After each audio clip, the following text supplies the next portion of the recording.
just don't have evidence for God. How does that follow that God doesn't exist? I prefer it.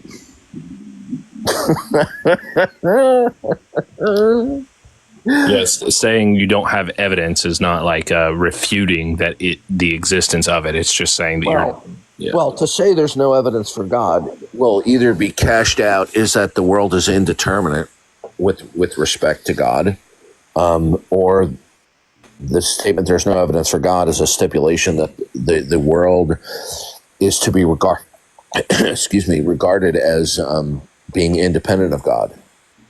How did they determine the world was independent of God? Darth, personal question: are you relatively healthy? Are you Yes. For your age? Yeah, because this may take me a while, so I don't want you to I don't I have zero health problems. Okay, awesome. Because not trying to sound morbid. Yeah, I was gonna say not trying to sound morbid, but I don't want you to croak out on me before I can prove you wrong. No, I have no health problems that I'm aware of. That's good. I'm glad. All right, but I am 63. No, and, no my physical age, health problems. Just the narcissism. Yeah. I think it's pretty. Other than that, I'm insane, according to the atheists. Well, I'd say you definitely, and this is not a dig at you because I know I'm.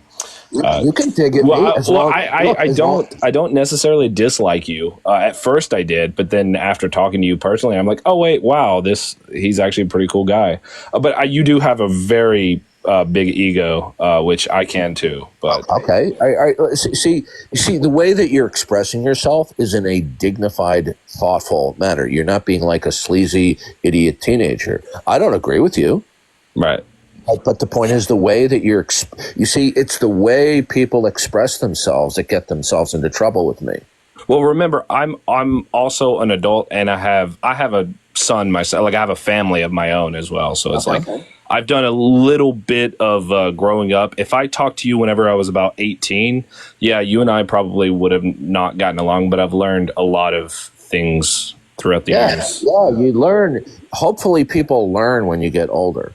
So how do you, when you say I have a big ego, okay, am I promoting myself on the internet? No, it's just the whole, maybe it was a wrong characterization of you, but that's kind of like the thing that's flung around. Well, I'm just saying what's your rationale that I have this inflated ego?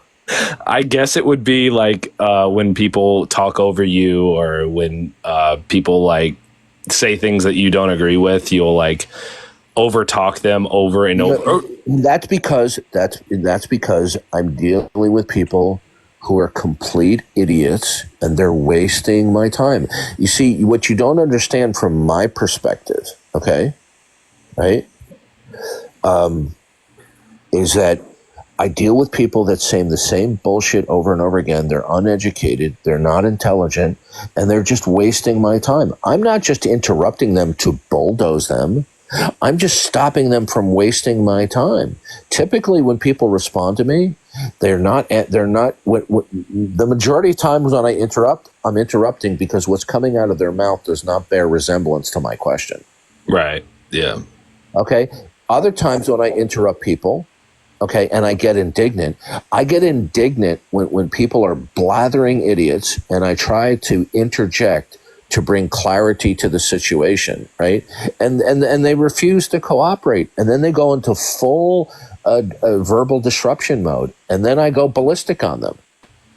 Yeah, I've seen that quite a few times. Have I gone ballistic on you at No, because I think I handled you. You told me I had an inflated ego. Did I go ballistic on you? No. I can retract that for the sake of listen. You are more than welcome to criticize me at any time, as long as you're doing it in a civil, methodical, and not a crazed teenager approach. I went ballistic on him right before this conversation because he comes up here and he keeps asking me, what were you asking me about? Why can't I just say I don't know what the ultimate is? And I explained it to you 5 or 6 times. and he just kept asking the same question over and over and over again. You understand that I have a cavalcade of people that are willfully stupid, uneducated, and they think they're philosophical geniuses. They know that I know more about the subject than they do, and they don't even just want to show a little bit of deference and listen a little bit, even though they disagree. See this Cartesian guy. If I'm talking to somebody who, let's say, has a PhD in philosophy, I'm going to try to show deference to them because they have a greater academic status and knowledge base than I do. That doesn't mean that I have to agree with them. The people you hear me go ballistic on are well deserving it because they're acting like asses. Yeah, I fully acknowledge that you are way more experienced in this field than I am. And so anytime I heard you argue, it was like there was always this explicit, like there was always this thing in the back of my head where I was like, I disagree with him, but I don't know why I disagree with him. So I was like, I kept trying to search for the answer, and I'm still searching for that. But there are instances where I have prolonged disputes with people, but they present themselves in a mature and thoughtful manner, and I don't go ballistic on them because they're not acting like asses. Yeah, I can see that now because my initial thought was, oh, well, just anybody who disagrees with him, he's going to just explode on them. But now I see it's more so the way that someone presents themselves that is a little bit more important to you than it is exactly their beliefs. Look, if they cheat in the conversation, they ignore what I present to them, right? And then it's clear to me they don't understand, and I'm saying, wait a minute, let me explain this to you and all that. And they're just I'm going to go ballistic on them. Yeah, I think I do think that if the common theme that I noticed is a lot of people get confused by your terms. So like there'll be things that you say like ultimate, like a lot of people aren't really even understanding what you mean by ultimate. So of course they're going to ask you for a follow-up. And then I think people get scared to ask you for more clarifying questions because they don't want to come off as stupid, which I think I don't agree with you that they're scared. I think they're arrogant. I don't mean scared as in like they're just scared that you're just going to berate them. I mean scared as in they are fearful that it's going to make themselves look dumber. These people, look, the biggest problem that I have with interlocutors is not their content or their disagreement. The biggest problem I have is their shitty attitude. Gotcha. Okay? And I don't take kindly to shitty attitudes. And people resort to shitty attitudes when they're losing. Yeah, I noticed that. Like, a lot of people will bring in their egos and kind of their audiences, and they don't want somebody to come in and make them look stupid. Look, when I constantly am telling Charlie to wipe that smirk off of his face, he doesn't have a good attitude about it. Yeah. Do you, Charlie? Yeah. Change your profile picture. See, he's ignoring me now. Yeah. You know why? Because he's Charlie the Smirker. No, yeah, I see that. I think you're a pretty reasonable guy. I don't think that you're just this, because a lot of in the atheist sphere, like the Matt Dillahunties and stuff like that, they really. That guy's a clown. Yeah, the guy is a philosophical clown. Yeah, knowing more about like argumentation for atheism, I don't think a lot of his argumentation really holds up. You know, everything he brings up, because I think that if you guys went up against each other, I think it would kind of. I would love to have a conversation with Matt Dillahunty where he can't do his usual bullshit with muting people.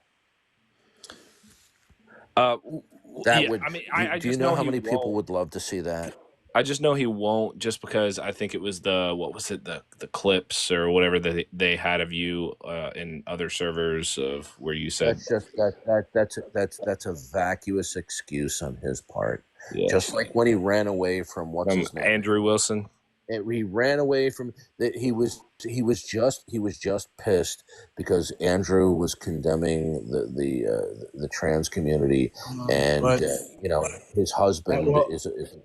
Andrew didn't say anything about Matt Dillahunty that Matt Dillahunty hasn't said about Christians, so he has no right. Exactly. Yeah, I think running away from a debate like that is not the best look, and he obviously gets heated about these kind of things. Did you see? Did you see when Andrew was bringing up the subject? Right. Mm-hmm. That Dillabloviator, while he's sitting there listening, you can see his face light up like a Christmas tree. He's like, "Oh wait, my way out." Well, no. I don't think that when you see the look on his face, he just has his face lights up, not in joy, but in just like, when somebody says something so outrageous, you almost have a smile on your face. Where it's just like, right?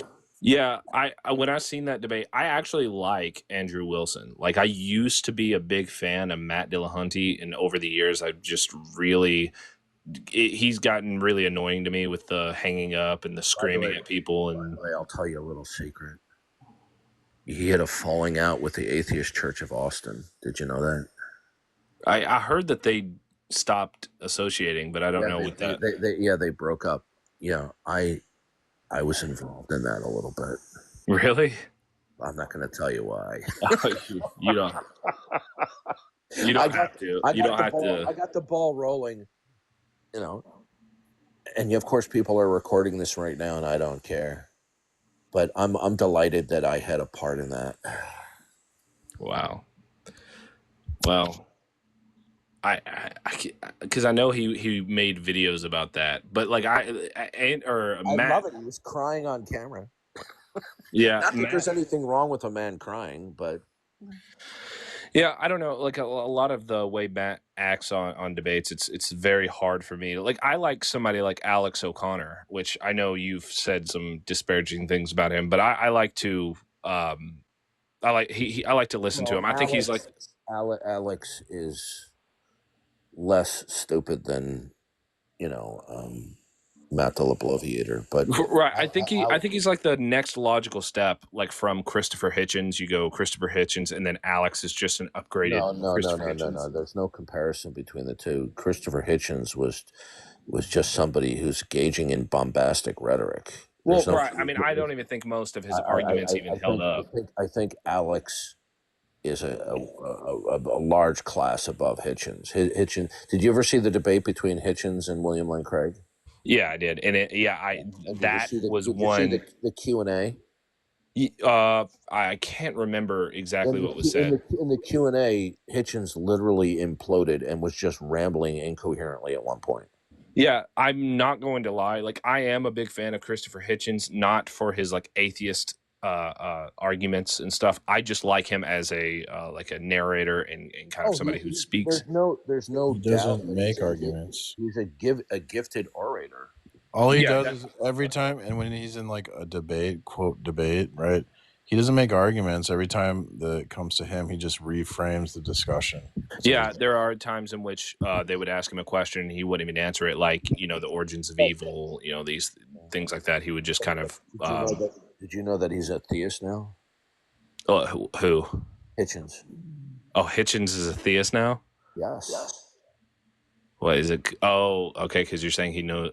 well, because he died. Right. So you're saying he... Yeah. Like, I think I know where you're going with that, but... Uh-huh.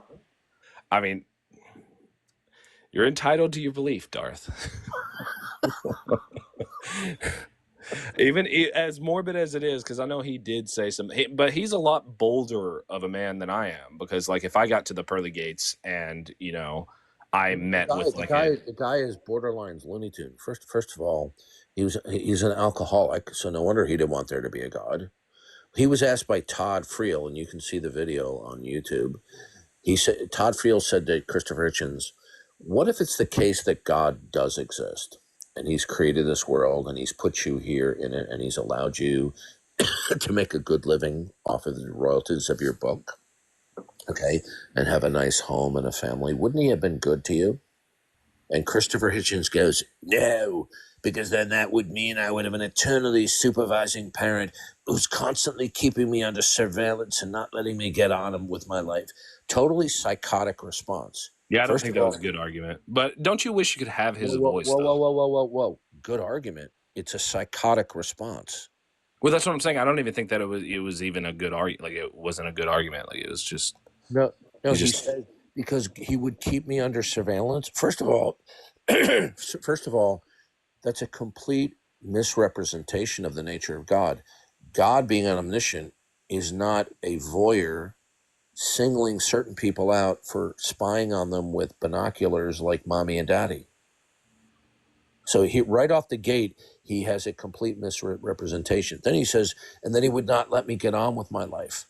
In other words, how did God providentially interdict to change Christopher Hitchens' choice of life? He didn't. yeah. He was just using that as a metaphor to like kind of relate to. No, but it's twisted thinking. This is not an intelligent thinking. Okay, so the fact No, I'm agreeing. what he really means is no, God would have been good to me because he would be God. Okay, in other words, when he says and he wouldn't let me get on with my life, what is really meant for that is that Christopher Hitchens realizes that he's going to be held accountable when his life is over on Judgment Day. That's what he's really referring to, because he couldn't possibly mean that God is providentially interdicting and stopping him from certain life choices. So you see, when asked even the simplest of questions, he gives a convoluted, borderline psychotic answer. You see, an atheist who didn't have psychotic reasoning would say, well, in the case that God exists and he did put me on this planet and I made millions of dollars of royalties of my books, then I guess in that situation you could say God was good to me. But Yeah, I would agree. he couldn't even bring himself to say that because he has such hatred toward God being God. Yeah, and I don't even think I would agree with God poisons everything, or that God was like just, or the idea of God is just bad for everything. Tell that, he tells him religion poisoned everything. Tell that to all the victims of Stalin, Schmittler, Mao Zedong, okay, and other communist dictators in the 20th century who slaughtered hundreds of millions of people. Right. Yeah.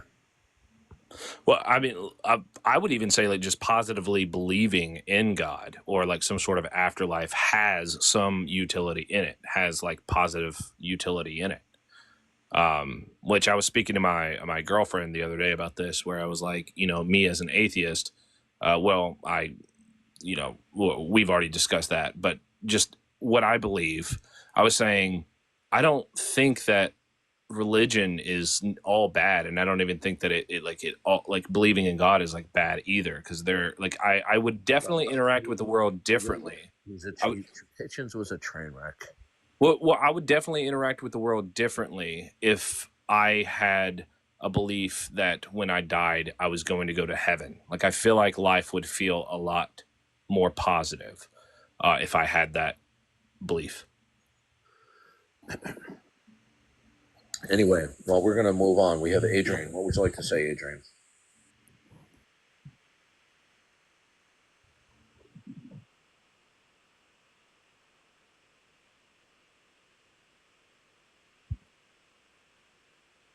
It's like the Seinfeld episode. Do you remember the Seinfeld episode with Banya? Banyan was this really weird and creepy fellow comedian, and he starts picking up these jokes that aren't funny, and he goes, "They're gold, Jerry, gold." You'll have to look up the episode. It's really funny. Yeah, you got to see the episode. Well, what it is it's a philosophical representation of what the Bible simply teaches. Round of applause. Round of applause. And Charlie just sits there, silent, smirking.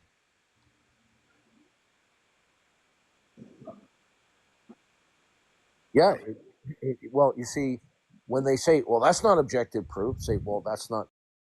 You see, objective proof. Say, "Well, that's not a refutation. That's just a counterclaim." In this video, I'm going to show you how to use descriptive. Damn. Sorry, my bad. Yeah. Dark, this is do you why have a when I YouTube channel? stream, what's that? Do you have a YouTube channel? No. You don't? You should. No. Why don't you should make one? You could totally like earn money from or like revenue from. I could, yeah. Oh, you said you code? He doesn't have his ego's not big enough. See, if he had a bigger ego. He has, yeah, right. Because I have such an inflated ego. I told you I took that back. I took that back for you. It would me having my own YouTube channel would mean that I would be taking away people paying homage to me in their YouTube channel. So It's like when you're a thief, you like cut off your hand, right? So you don't steal. So Darth knows what would happen if he has a YouTube channel. So he avoids the corruption. So is that the reason why you don't want to? Because I think you would do well on No, YouTube. we're just kidding. We're just kidding. I know. I don't post videos probably more out of laziness than any other reason. I just think it's a missed opportunity because if you would have started like, I don't disagree with you, you know. But fortunately, thanks to the like of the idiot Tom Rabbit and others, there's a proliferation of my videos out there. They've done for me what I could never have done for myself. yeah, I heard the old, hey Tom Rabbit. Hey, Tom Rabbit. Tom likes to make recordings of me. Hey, everybody. Yeah, I've heard this. Yes, I've heard that. It just goes to show you that here we have a grown-ass man who behaves on the internet like a 16-year-old. Do you think Tom Rabbit is listening now? Oh, I don't know. Seems like he's not as obsessed. It seems like he's kind of like, he's not really making videos anymore. Well, because there will be copyright issues if he records our streams. Okay? So when I do my streams, I own the copyright to that, in addition to TikTok. Gotcha. Okay? So the reason why he's not co-opting these things is probably because of copyright issues. When he secretly records on Discord, he can seemingly circumvent copyright issues. Look, the guy's a loser. He's a weirdo atheist. I've known him for years. I've listened to him. I've interacted with him. I've listened to him interact with other believers and non-believers. And he's a pervert. He's a weirdo. He's not that smart. He thinks he is, right? And I feel sorry for the guy. He keeps on coming up with these convoluted mental gymnastics that you would expect teenagers to come up with in order to try to defeat Christianity. And only somebody who, really wasn't that smart would resort to these mental gymnastics. Listen to the recording between him and Jay Dyer, and you'll see what a sophist he is. Yeah, I know Jay Dyer is pretty. He's Jay Dyer chewed him up and spit him out. Made Tom look like a complete idiot. Didn't he do the same thing with Matt Dillahunty? I have a vague recollection of the interaction. I did watch it, but yeah. I listened to it, and I know it wasn't. He was a little bit too academic in the presentation. He should have been more polemical. Yeah, I noticed that as well. I was like, because I couldn't attach myself to anything. The academic presentation's fine, but you have to move beyond the academic, and you have to get into the polemics where you're going after the opponent's position. You just can't sit there and just academically present it. Okay, that's all well and good. That's good. Jay does a good job at that. But you also have to be polemical, and you have to go after your opponent's position. See, Jesus did this. Jesus didn't just positively teach the scripture. He polemically went after his opponents. Jesus had opponents? Yeah, the Pharisees. Yeah, have you never read the Gospels? I'm sorry, but I haven't. I probably should. The Pharisees and the Sadducees were constantly opposing and falsely accusing him of undermining the law. Welcome, the best ever. Yo, can you hear me? Yeah. Are you an atheist? I've been here before. I'll be honest, I'm just going to stay agnostic on the position of if God exists. Well, Don't do that.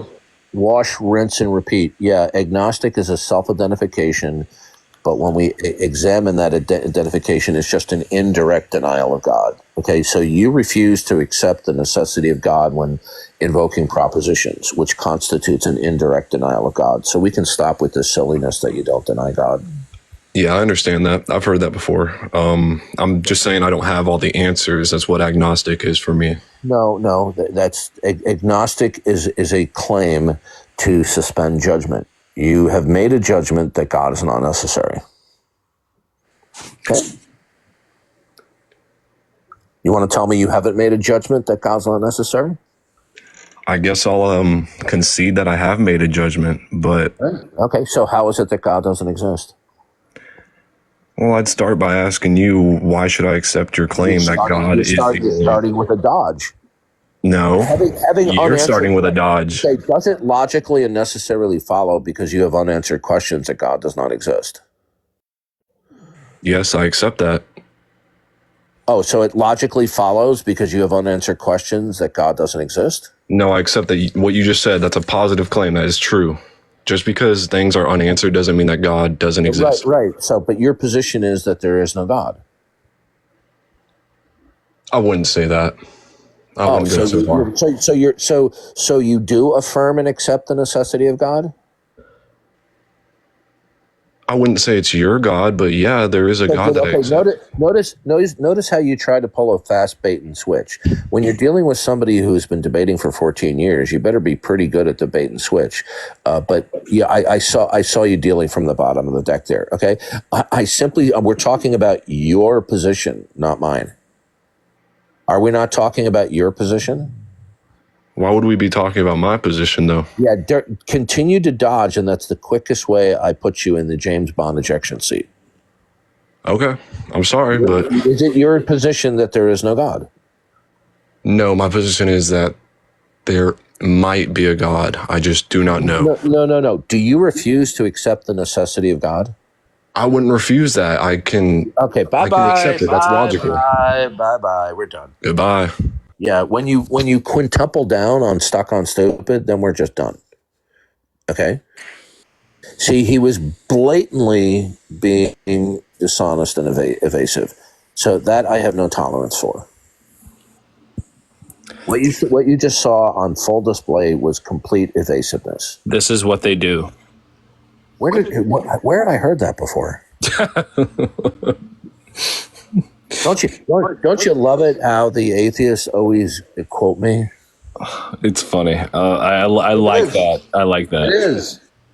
This is what they do. No, but that's an amazing quote. Like it's so quotable. This is what they do. Wait, the atheist quote you? I thought. Notice I eject somebody for complete deceptiveness, evasiveness, and stupidity, and they immediately go to the text chat to whine. This is what they do. This is what they do. Oh, there was a couple of days ago. There was a group of whining, complaining atheists talking about religious trauma. Okay, like they had to undergo the Spanish Inquisition, right? You know how I just quoted you? Well, someone in the comments just quoted me. So in this atheist commiseration session, this group therapy session of people victims of religious trauma, of course, that dope Justin from Deconstruction Zone was there as well. I posted in the text, imagine the trauma when you guys stand before God. Oh my God! Later, they banned me from the stream because I put imagine the trauma when you stand before God. He had a caller last night. And I'm like laughing, and she's like, his caller is this woman, and she's like crying, like, it's so hard to deconstruct from Christianity. And then she goes, and even my dad voted for Trump. Oh, the trauma of deconstruction. I was like laughing, and she's like crying. I was like, what is this so hard? Like, how is this, like, okay, you're not a Christian. Like, why is that hard? Oh my gosh, the trauma like they maybe, went to the Spanish Inquisition. maybe if you're like a Mormon or something and like your whole family disowned you, I mean, I could see that. But like usually with Christians, it's not that bad. Like when I decided not to be a Christian, my Catholic parents didn't really like disown me, or they didn't really care. It wasn't like hard. I don't know. It's weird.